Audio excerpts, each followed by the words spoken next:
everyone, it's me again, Marie. So ang workout natin today is arm and abs po. So ayan, mag-start na po tayo mag-workout while ang aking alaga na si Dardar andyan po. Nawala si Daoming, mamaya pa yun. So yung first workout po natin is overhead sit-ups po. We are using dumbbell mga Lodi Loves ha. Okay, I am using dumbbell. Anyways, iko-correct ko lang pala kasi ako lang pala nag-workout yan. So, I use dumbbell po. Yan po ang ating first workout is overhead sit-ups po.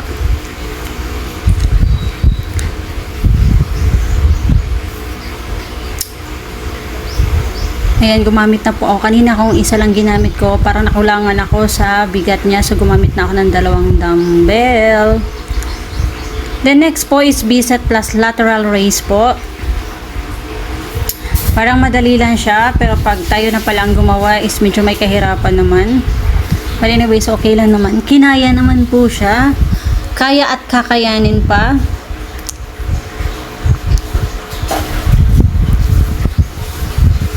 That was for our second workout. Good na naman si Inday. Next po is jackknife po.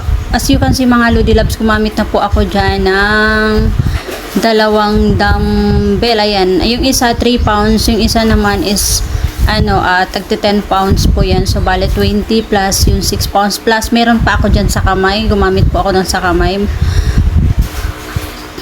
3 pounds din po. Each po yan sa kamay. Bale 6. So, ang ginamit ko is mabigat-bigat na rin po is 20 plus dalawang 12.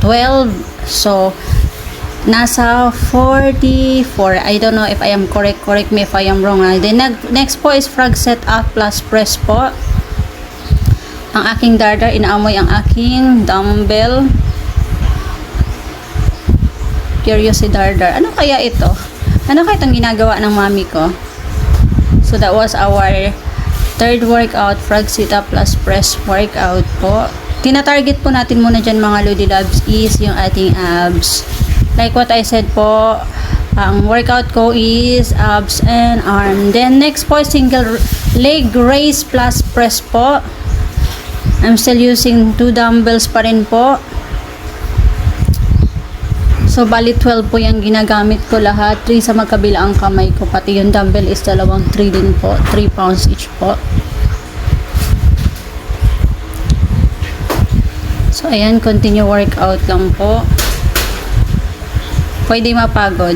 Libre magpahinga. Pero kung kaya naman siya ituloy-tuloy, so go on. The next workout po is pull over.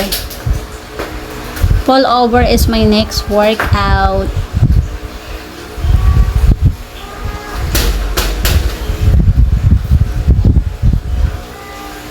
Mixi lang po yung workout ko mga Lodi Loves. Sana patapusin nyo naman yung video.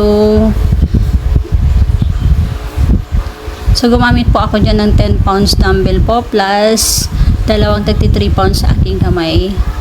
Napansin nyo mga Lodi Loves, gumamit po ako dyan ng gloves kasi madulas po ang dumbbell.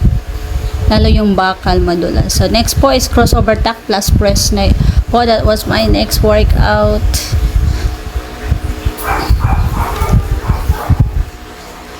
Sana tuloy-tuloy ang workout, no? Sipagin palagi.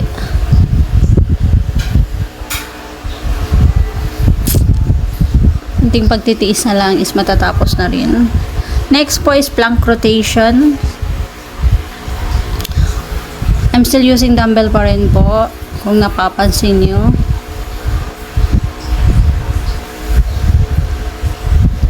Plank rotation. Plank rotation.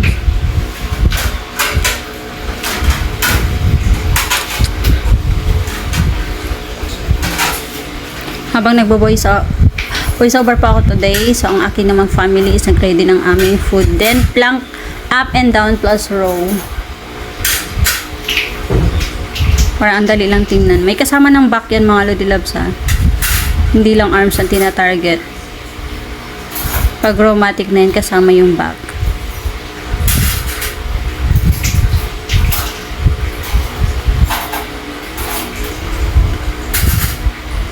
kayo pahirapan. Ang sarap kaya mag-exercise. Then next po is plank pull through po. Ayan, salitan po yung dumbbell, lipat po sa magkaibang position.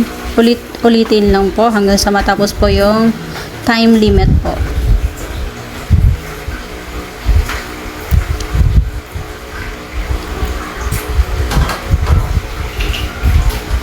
Plank pull through.